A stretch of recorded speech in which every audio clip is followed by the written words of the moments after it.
नवादा में जिस तरह रात भर गोलियां चली हैं, गरीबों के घर जलाए गए हैं, गरीबों के घर उजाड़े गए हैं, दलितों के इज्जत और आबरू के साथ खिलवाड़ हुआ है, ये दरअसल बिहार के नीतीश कुमार के कुशासन की सबसे बड़ी नज़ीर है। लॉ एंड ऑर्डर चुस्त और दुरुस्त रखने का दावा करने वाले वज़ीर आला को कौम के सामने में माफ़ी मांगनी चाहिए कि उनके राज्य में दलितों की इज्जत आबरू, उनका घर मकान जान सलामत नहीं है और जो कुछ वहाँ है उससे राज्य का सर शर्म से झुक गया है। और यही वजह है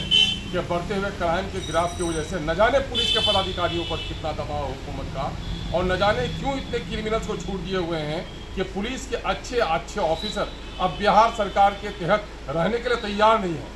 है ना। लांडे जी एक अच्छे पुलिस ऑफिसर थे, उनके लॉ एंड ऑर्डर का क्या कहना, लेकिन उन्होंने भी उकसाकर आज बिहार सरकार की मुलाजमत छोड़ दी और आईपीएस की नौकरी छोड़कर बिहार के इस कुशासन के खिलाफ लड़ाई लड़ने का इरादा किया है। इससे बढ़कर क्या सबूत हो सकता है। बिहार में दलितों का और ख़ास करके अक़लियतों के जान और माल के बारे में बड़ा सवाल खड़ा हो गया है। अभी समस्तीपुर से खबर आई है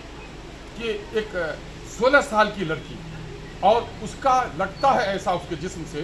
कि उसके जिस्म को काटा गया है, नोचा गया है, उसके साथ लगता है कि बलात्कार हुआ है। लेकिन पुलिस आखिर क्यों मैनेज है कि जल्दबाजी में आज के दिन में जो साइंस वाला है, फॉरेंसिक डिपार्टमेंट के लोगों को आना चाहिए था, फॉरेंसिक के लोगों को, और उसके बाद देखना चाहिए था कि इनके हाथ के निशान हैं कैसे है। जल्दी में उसका पोस्टमार्टम कराया जा रहा है और नतीजा ये हो रहा है कि उसका लगता ऐसा है कि उसके साथ बलात्कार हुआ है, लेकिन पुलिस वाले कह रहे हैं कि डूब के मर गए। अभी जब पोस्टमार्टम की रिपोर्ट भी नहीं आई है तो लगता है एक शक की सुई वहाँ भी जाती है कि उस लड़की के साथ कहीं ना कहीं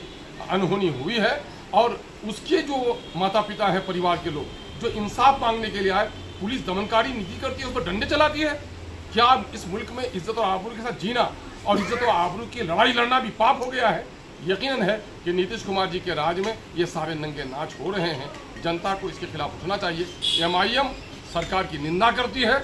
इन तमाम दोनों मामले में उचित कार्रवाई करने की मुतालबा करती है और जिन पुलिस अहलकारों की लापरवाही के नतीजे में, साजिश के नतीजे में ये सारे घृणित मामला हो रहे हैं, उसको नौकरी से मुअत्तल करने का ये मुतालबा करती है।